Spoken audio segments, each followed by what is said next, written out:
yeah, we'll start with marijuana, where black people and white people use them at the same rate based on the surveys that they found. But whenever you look at the people who are actually arrested and stopped by the police and incarcerated and serve jail time, it's way higher for black people. Yeah, that's something that if it is actually the case, I don't like. And the truth is that you have police that have to make a quota and they have to arrest a certain number of people. And where are you going to do it? Are you going to, I lived in Los Angeles. I lived in West Los Angeles. Are you going to go to UCLA and go into the dorms and snatch the bong out of the dude's hands who's ripping, who's got parents that are wealthy? Or are you going to go to the inner city where people don't fight back? It's the same thing. You choose it's unfortunately like a carnivore choosing the prey.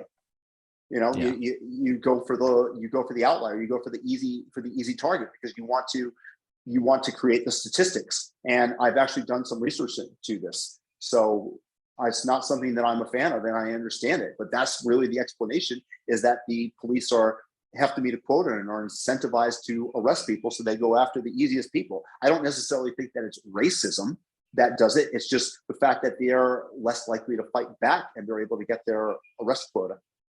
So we'll have to save any like actual discussions about race because we only have like 5 minutes left.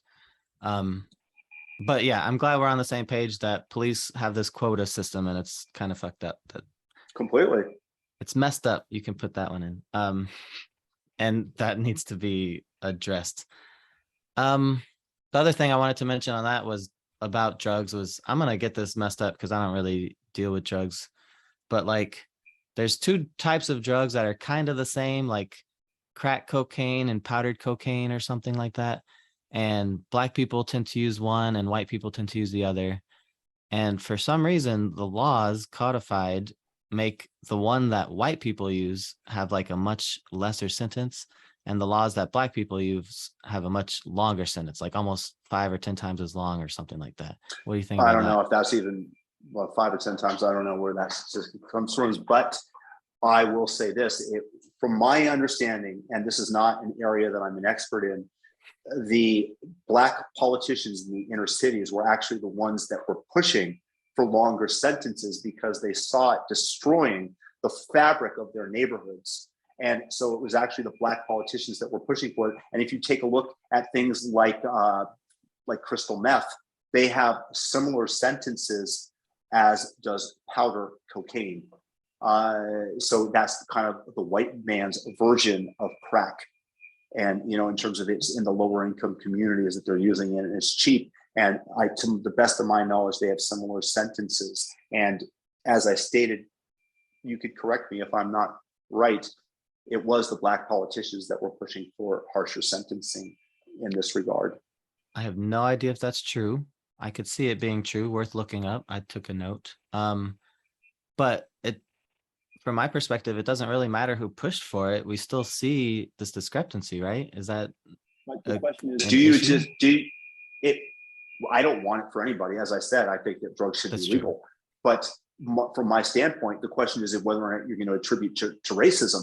I don't think that on the presupposition, and somebody out there can tell me if I'm wrong, that it was the black politicians that were pushing for such legislation, then I don't know why we would attribute it to racism when you have disparate outcomes regarding, a different type of drugs. So we only have, if there are two drugs that are basically the same and they have vastly different sentencing behind them, is that fair? Is that just?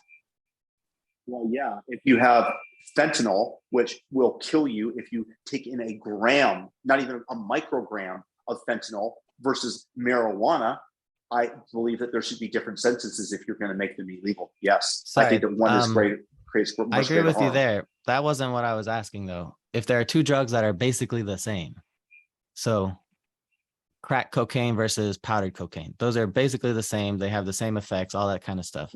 Is it much more addictive? Fair that they have the same sentence? Much more addictive. So the presupposition that you are offering is that they're the same. Crack cocaine has a different effect and you're saying a much more immediate effect. I reject the presupposition that they're the same. So I don't, and I'm not a drug expert. I know so little about drugs. I have no idea if that's true or not. Good for you, my friend. Good for you.